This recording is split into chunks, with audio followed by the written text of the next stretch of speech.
Declaração Oficial 1. A quem interessar possa. Notícias da imprensa, provenientes de Salt Lake City, foram amplamente divulgadas com propósitos políticos, declarando que a Comissão de Utah, em seu recente relatório ao Ministro do Interior, alega que ainda se realizam casamentos plurais e que 40 ou mais casamentos dessa ordem foram celebrados em Utah desde junho passado ou durante o último ano. E também que, em discursos públicos, os líderes da igreja ensinaram, incentivaram e estimularam a continuação da prática da poligamia. Eu, portanto, como presidente a Igreja de Jesus Cristo dos Santos dos Últimos Dias, pela presente e da maneira mais solene, declaro serem falsas tais acusações. Nós não estamos ensinando poligamia, ou seja, casamento plural, nem permitindo que qualquer pessoa adote tal prática. E nego que 40 ou qualquer outro número de casamentos plurais tenham sido celebrados durante esse período em nossos templos ou em qualquer outro lugar do território. Relatou-se um caso em que as partes declaram ter sido o casamento realizado na Casa de Investiduras em Salt Lake City, na primavera de 1889, mas não consegui descobrir quem realizou a cerimônia. O que quer que tenha sido feito nesta questão foi sem meu conhecimento. Em consequência dessa alegada ocorrência, a Casa de Investiduras foi, por ordem minha, demolida sem demora. Sendo que o Congresso promulgou leis proibindo o casamento plural, leis essas que foram pronunciadas constitucionais pelo Tribunal de Última Instância, eu aqui declaro minha intenção de submeter-me a essas leis e de usar minha influência junto aos membros da igreja que presido para que eles façam o mesmo. Nada há em meus ensinamentos à igreja, nem nos de meus companheiros durante o tempo especificado, que se possa razoavelmente interpretar como imposição da poligamia ou estímulo a ela. E quando algum elder da igreja usou palavras que pareciam transmitir tal ensinamento, foi prontamente repreendido. E agora declaro publicamente que meu conselho aos santos dos últimos dias é que se abstenham de celebrar casamentos proibidos pelas leis do país. Wilford Woodruff, presidente a Igreja de Jesus Cristo dos Santos dos Últimos Dias. O presidente Lawrence Snow apresentou o seguinte: reconhecendo Wilford Woodruff como presidente a Igreja de Jesus Cristo dos Santos dos Últimos Dias, e atualmente o único homem na Terra a possuir as chaves das ordenanças de selamento, proponho que o consideremos plenamente autorizado, em virtude de sua posição, a expedir o manifesto que foi lido em nossa presença, datado de 24 de setembro de 1890, e que, como Igreja reunida em Conferência Geral, aceitemos sua declaração concernente aos casamentos plurais como oficial e obrigatória.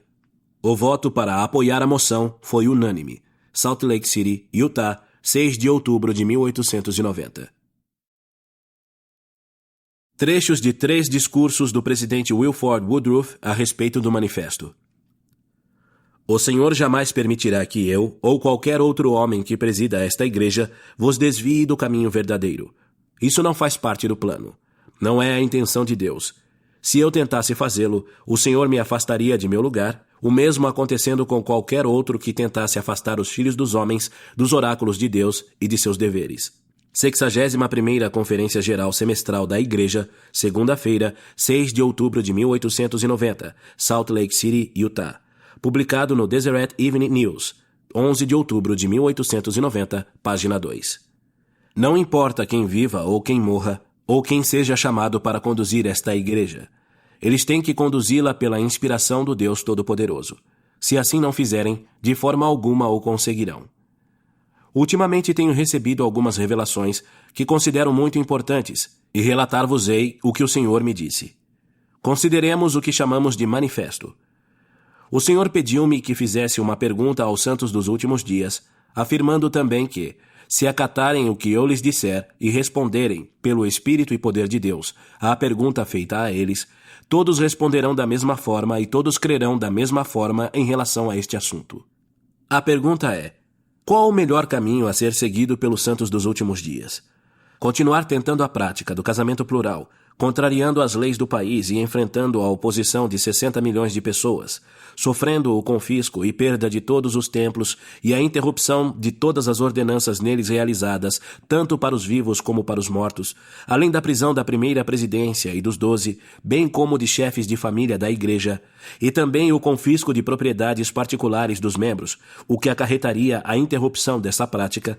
Ou então, após fazer e sofrer o que fizemos e sofremos por termos aderido a esse princípio, abandonar tal prática e submeter-nos à lei, dessa forma permitindo que os profetas, apóstolos e pais de família permaneçam em seus lares, de modo a poderem instruir o povo e cuidar dos assuntos da igreja, deixando também os templos nas mãos dos santos, a fim de realizarem as ordenanças do Evangelho, tanto para os vivos como para os mortos? O Senhor mostrou-me, por meio de visão e revelação, exatamente o que ocorreria se não abandonássemos essa prática. Se não a tivéssemos abandonado, esses homens do templo de Logan não teriam qualquer utilidade, pois as ordenanças seriam interrompidas em toda a terra de Sião. Reinaria confusão em Israel e muitos homens seriam encarcerados. O problema afetaria toda a igreja e seríamos obrigados a abandonar a prática. A pergunta agora é se essa prática deveria ser interrompida dessa forma ou da forma que o Senhor nos manifestou, deixando livres nossos profetas e apóstolos, bem como os pais de família, e deixando os templos nas mãos do povo para que os mortos sejam redimidos. Muitos já foram libertados da prisão do mundo espiritual por este povo, e o trabalho deve continuar ou parar? Esta é a pergunta que faço aos santos dos últimos dias. Tendes que julgar por vós mesmos. Desejo que respondais por vós mesmos. Não responderei a ela, mas digo-vos que essa seria exatamente a situação em que nós, como povo, nos encontraríamos caso não tivéssemos agido como agimos. Vi exatamente o que ocorreria se algo não tivesse sido feito. Venho sentindo esse espírito há muito tempo. Desejo, porém, dizer-vos isto. Eu teria deixado que os templos nos escapassem das mãos. Teria ido eu próprio para a prisão e permitido que isso acontecesse a muitos de vós, não tivesse o Deus do céu me ordenado fazer o que fiz. E quando chegou a hora em que isso me foi ordenado, tudo ficou claro para mim. Dirigi-me ao Senhor e escrevi o que Ele ordenou que eu escrevesse. Deixo-vos isto para que pondereis a respeito. O Senhor está trabalhando conosco. Conferência da Estaca Cash, Logan, Utah, domingo 1º de novembro de 1891. Publicado no Deseret Weekly, 14 de novembro de 1891. Agora vos direi o que me foi manifestado e a participação do Filho de Deus nisto. Tudo isso teria sucedido, assim como o Deus Todo-Poderoso vive, caso o manifesto não tivesse sido dado. Portanto, o Filho de Deus sentiu que isto deveria ser apresentado à Igreja e ao mundo para propósitos que ele conhecia. O Senhor decretara o estabelecimento de Sião. Decretara a conclusão deste templo. Decretara que a salvação dos vivos e dos mortos fosse oferecida nestes vales entre as montanhas. E o Deus Todo-Poderoso decretou que o diabo não frustraria isso. Se o compreenderdes, aí está a chave. Deu um discurso proferido na 6ª sessão dedicatória do Templo de Salt Lake, abril de 1893. Transcrição dos serviços dedicatórios, arquivos, Departamento Histórico da Igreja, Salt Lake City, Utah.